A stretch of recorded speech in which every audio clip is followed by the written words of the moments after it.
কৃষ্ণ। আজ আমরা একটা ভক্ত বাড়িতে যাব।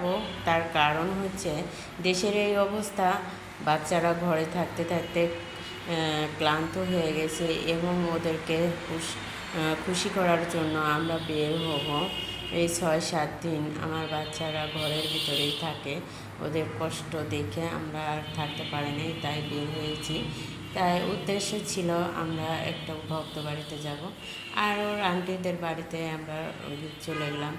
আর প্রভুরা তখন ওদেরকে খুশি করার জন্য আইসক্রিম এবং পেঁপে গাছ থেকে পেঁপে পেড়েছে এবং পেয়ারা গাছে উঠে পেয়ারা পেড়ে 2-1টা পেয়ারা ছিল, কিন্তু ওই পেয়ারাটাই একজন আরেকজনকে ভাগ করে করে খাওয়া হয়েছে। তা অনেক আনন্দ দিয়েছে। তারপরে ওরা অনেক হাসি খুশি ছিল এবং অনেক খুশি হয়েছিল যে আমরা মনে হয় অনেক আছি।